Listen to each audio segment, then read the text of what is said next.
साथियों, आज है 2 अक्टूबर और 2 अक्टूबर को हम गांधी जयंती और इसके साथ साथ अंतर्राष्ट्रीय अहिंसा दिवस के रूप में भी मनाते हैं। अगर हम बात करें यहाँ पर मोहनदास करमचंद गांधी की, जिन्हें हम महात्मा गांधी, जिन्हें हम राष्ट्रपिता और बापू के नाम से भी जानते हैं। गांधी जी के जन्म 2 अक्टूबर 1869 को गुजरात के पोरबंदर में करमचंद गांधी के यहाँ हुआ था।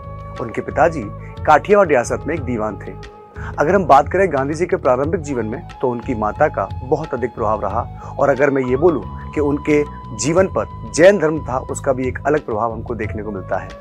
अगर हम बात करें वैवाहिक जीवन की, तो 13 वर्ष की उम्र में ही उनका विवाह हो गया था और उस समय कस्तूरा बाई की उम्र 14 वर्ष की थी। अपने प्रारंभिक जीवन के बाद 1887 में अहमदाबाद से हाई स्कूल की डिग्री पास की और उसको प्राप्त करने के बाद कॉलेज की पढ़ाई पूरी करने के बाद वे 1888 में लंदन जाकर वकालत की पढ़ाई करने के लिए पहुंच चुके थे। वहां अपनी पूरी वकालत की पढ़ाई करने के बाद और बैरिस्टर बनने के बाद 3 साल बाद उनका भारत वापस आना हुआ। और जैसा कि आप जानते हैं, परिवार की जिम्मेदारी हेतु आकांक्षाओं और इसके साथ साथ उनकी उम्मीदों को पूरा करने के लिए आजीविका के साधन जो थे उनको ढूंढना प्रारंभ कर दिया। इसी सिलसिले में 1893 में एक गुजरात व्यापारी के कहने पर कॉन्ट्रैक्ट बेस पर दक्षिण अफ्रीका में एक केस के मामले में जाना तय हुआ। लेकिन दक्षिण अफ्रीका की राहें इतनी आसान नहीं थी।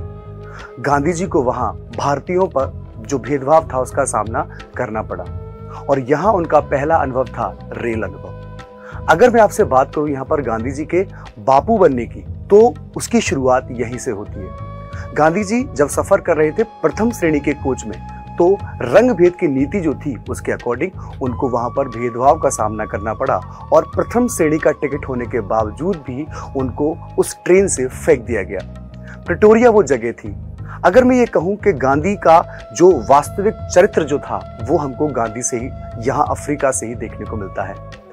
आगे की यात्रा करते हुए गांधी जी, अगर हम बात करें, तो अफ्रीका में अपने आप को एक नए रूप में परिवर्तित कर लेते हैं और उसका कारण था वहां पर रंगभेद की नीति और भारतीयों के साथ में होने वाला भेदभाव।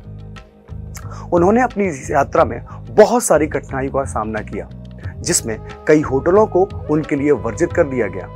इसी तरह ही बहुत सी घटनाओं में एक अदालत के न्यायाधीश ने गांधी जी को अपनी पगड़ी, जी हाँ, पगड़ी उतारने के लिए आदेश दिया था, जिसे गांधी जी ने नहीं माना। ये सारी घटनाएं गांधी जी के जीवन में एक मोड़ बन गई और विद्वान सामाजिक अन्याय के प्रति जागरूकता का कारण बना तथा सामाजिक सक्रियता की एक व्याख्या करने में यहाँ पर गांधी की मदद की।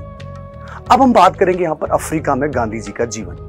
अगर हम बात करें अफ्रीका में गांधी जी के प्रारंभिक दौर की, तो यहाँ पर जैसा कि मैंने आपको बताया कि रंगभेद की नीति जो थी वो तो एक बहुत महत्वपूर्ण उनके आंदोलन का हिस्सा थी। इसके साथ साथ कुछ समय बाद बंधुआ मजदूरों पर जो टैक्स का मामला सामने आया और 1913 में इसका विरोध जो था वो शुरू हो गया। यही वो समय है जहां पर दक्षिण अफ्रीकी सरकार को पीछे हटना पड़ा, लेकिन 1914 में महात्मा गांधी की यहाँ पर वापसी होती है। लेकिन ये वापसी उतनी ज्यादा महत्वपूर्ण नहीं थी। एक बार फिर वो अफ्रीका वापस जाते हैं और वहीं भारतीयों के अधिकारों के लड़ने हेतु पहली बार महात्मा गांधी 30 जून 1914 को गिरफ्तार हो जाते हैं। एक दफा दक्षिण अफ्रीका में महात्मा गांधी स्वयं रंगभेद का शिकार हुए थे और ऐसे में उन्होंने रंगभेद और भारतीय समुदायों के खिलाफ हो रहे उत्पीड़न के खिलाफ लड़ने का निश्चय किया था। यह वो दौर था जब भारतीय समुदाय के लोगों को दक्षिण अफ्रीका में वोट देने का अधिकार नहीं था। इस कानून के खिलाफ उन्होंने एक मुहिम छेड़ी और इसी के तहत ही उन्होंने 1894 में नेटाल इंडियन कांग्रेस की भी यहाँ पर स्थापना की। अगर हम बात करें महात्मा गांधी के इसके बाद के प्रयासों की, तो यहाँ पर आप देखेंगे, चाहे हम बात करें फिनिक्स फॉर्म की, चाहे हम बात करें टॉलस्टॉय की, या फिर हम बात करें सत्याग्रह शब्द की। जी हाँ, दक्षिण अफ्रीका की जब बात करते हैं तो यहाँ पर गांधी जी ने पहली बार सत्याग्रह शब्द 1906 में स्टार्ट किया था और इसका कारण था वहां पर जो भारतीय थे उनके लिए रजिस्ट्रेशन को लागू कर देना। जी हाँ, हर एक भारतीय को अपने गले में राष्ट्रीयता का एक पर्चा जो था वो लटकाना था और इसका गांधी जी ने विरोध किया। 1911 के दौरान महात्मा गांधी और गोपाल कृष्ण गोखले की मुलाकात दक्षिण अफ्रीका में होती है और यही गोपाल कृष्ण गोखले उन्हें भारत में आने का निमंत्रण देते हैं। इसी के बाद अगर हम देखें तो 9 जनवरी 1915 को 9th of January 1915 को महात्मा गांधी वापस भारत आते हैं। उनका स्वागत होता है और यहीं पर कहानी होती है भारत के एक नए दौर की। जैसा कि आप लोग जानते हैं कि 1915 का दौर 1947 तक गांधी दौर के नाम से या गांधी युग के नाम से जाना जाता है। 1915 के बाद 1916 में यहाँ पर एक साल तक पूरे भारत की यात्रा की और उनका ये विचार गोपाल कृष्ण गोखले, जिन्हें महात्मा गांधी का राजनीतिक गुरु भी माना जाता है, उनके द्वारा दिया गया था। पूरे भारत का भ्रमण करने के बाद हम लोग देखते हैं कि 1917 के आसपास, 1917 के आसपास गुजरात के साबरमती नदी के किनारे एक आश्रम की स्थापना होती है, जिसे हम साबरमती आश्रम के नाम से जानते हैं। और यही वो दौर था जब गांधी जी ने भारत को अपने तरीके से जाना। अगर हम बात करें यहाँ पर महात्मा गांधी के आंदोलनों की, तो यहाँ पर भारत में पहला जो गांधी का क्षेत्रीय आंदोलन था वो था 1917 का चंपारण। चंपारण के किसान नील की खेती के लिए जो 3 कठिया प्रथा थी उससे बहुत ज्यादा परेशान थे और यहीं पर रामचंद्र शुक्ल के कहने पर गांधी जी चंपारण जाते हैं और वहां पर किसानों की मांग के लिए ब्रिटिश सरकार से लोहा लेते हैं। हालांकि जब वो चंपारण पहुंचे तो वहां के न्यायाधीश ने यह कहा कि आप जिस ट्रेन से आए हैं उसकी अगली ट्रेन से यहां से वापस लौट जाइए। लेकिन हम जानते हैं ना कि गांधी जी ने हमेशा सत्य और अहिंसा का सहारा ही लिया और इसी मार्ग पर चलने वाले महात्मा गांधी को अगर देखा जाए तो एक पहली सफलता जो थी वो चंपारण से ही मिली। उसके बाद दूसरा जो आंदोलन था वो था अहमदाबाद मिल आंदोलन। और अहमदाबाद मिल आंदोलन की बात करें तो ये 1918 का दौर है जब गांधी जी ने यहाँ पर मिल वर्कर्स के लिए एक आंदोलन की शुरुआत की थी। उसके बाद अगला आंदोलन होता है वो होता है खेड़ा। 1918 में ही खेड़ा के जो किसान थे उनके जो टैक्स बढ़ा दिया गया था अंग्रेजों के द्वारा, उसकी मांग को वापस करने के लिए यहाँ पर खेड़ा में एक आंदोलन चलाया गया। और अगर मैं बात करूं इन तीनों आंदोलनों की तो गांधी जी को एक बहुत बड़ी सफलता मिली थी। उन्हें भारत के लोगों को यह जरूर बता दिया था कि अगर आप सत्य पे हैं तो आप अहिंसा के साथ भी, सत्याग्रह के साथ भी आजादी को प्राप्त कर सकते हैं या अपने अधिकारों की मांग कर सकते हैं। इसके बाद हम जानते हैं कि 1919 में आया हुआ रोलैक्ट एक्ट स्पेशली भारत के लोगों की जो आजादी थी उसको दबाने के लिए उसका प्रयोग किया गया। और इसी उपलक्ष्य में महात्मा गांधी को पहली बार अंग्रेजों ने 10 अप्रैल 1919 को पलवल के पास गिरफ्तार किया। ये गांधी जी की भारत में पहली गिरफ्तारी थी।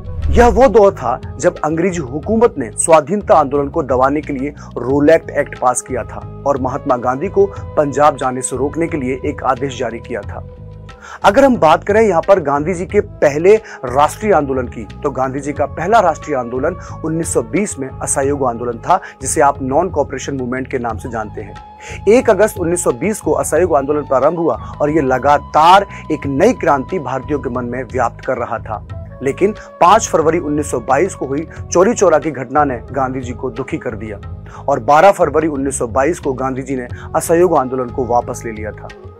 कहा यह जाता है कि जब कांग्रेस में आंतरिक संकट चल रहा था उसके बाद 1924 में कर्नाटक के बेलगांव सेशन की अध्यक्षता गांधी जी के द्वारा ही की गई थी। हालांकि इस दौरान कई सारे आइडियोलॉजी, बहुत सारी विचारधाराएं गांधी जी से टकरा रही थी, लेकिन उसके बाद उन्होंने अपना सत्य, अहिंसा और सत्याग्रह का जो भाव था उसको नहीं छोड़ा। उसके बाद हम देखते हैं कि 1913 में 12 मार्च 1930 को महात्मा गांधी जी के द्वारा सविनय अवज्ञा आंदोलन या सिविल डिसोबीडियंस मूवमेंट जो था उसको रन किया और 12 मार्च 1930 से लेके 6 अप्रैल 1930 तक लगातार 24 दिनों की यात्रा की और अंग्रेजों के खिलाफ नमक बनाकर जो नमक कानून था उसको तोड़ा। यहीं पर हम देखते हैं कि 3 गोलमेज सम्मेलनों का आयोजन किया जाता है 1930, 31 और 32, जहां पर कांग्रेस ने पहले गोलमेज सम्मेलन में पार्टिसिपेट नहीं किया था। 1931 में गांधी इरविन समझौता, जिसे हम दिल्ली समझौता के नाम से भी जानते हैं, और इसी समझौते के बाद गांधी जी दूसरे गोलमेज सम्मेलन में शामिल होने के लिए इंग्लैंड रवाना होते हैं। इसी दौरान वहां के प्रधानमंत्री रैमजे मैकडॉनल्ड के द्वारा कम्युनल अवार्ड जो था वो लागू कर दिया गया, जिसका गांधी जी ने विरोध किया और वो वापस भारत आ जाते हैं। उसके बाद 1932 में डॉक्टर BR अम्बेडकर और गांधी जी के बीच में एक समझौता होता है जिसे हम पूना समझौता के नाम से जानते हैं। हालांकि यहाँ ध्यान रखने वाली बात यह है कि उस समझौते पर हस्ताक्षर स्वयं गांधी जी ने नहीं बल्कि मदन मोहन मालवीय के द्वारा किए गए थे। तो गांधी जी की रणनीति संघर्ष विराम संघर्ष की रही। आप देखेंगे 1920 में उनके द्वारा आंदोलन, उसके बाद 1930 में उनके द्वारा आंदोलन और उसके 12 साल बाद 1942 में क्विट इंडिया मूवमेंट यानी कि भारत छोड़ो आंदोलन। भारत छोड़ो आंदोलन यहाँ भारतीयों के लिए एक नई क्रांति लेके आया था और यहीं पर गांधी जी ने करो और मरो का नारा दिया था। कई बार प्रश्न पूछा जाता है कि क्विट इंडिया जो स्लोगन था वो किसने दिया था, तो याद रखिएगा कि ये जो मूवमेंट था इसको यूसुफ मेहर अली के द्वारा दिया गया और भारत छोड़ो आंदोलन महात्मा गांधी के द्वारा प्रारंभ किया गया। दौर आता है कैबिनेट मिशन का। कैबिनेट मिशन की जब यहाँ पर चर्चा करते हैं तो यहाँ पर संविधान सभा का निर्वाचन हुआ और उसके बाद मुस्लिम लीग ने एक नए देश की मांग को यहाँ पर लोगों के सामने रखा। और उसके बाद अगर देखें तो जो सांप्रदायिक आग जो थी वो पूरे भारत में फैल चुकी थी।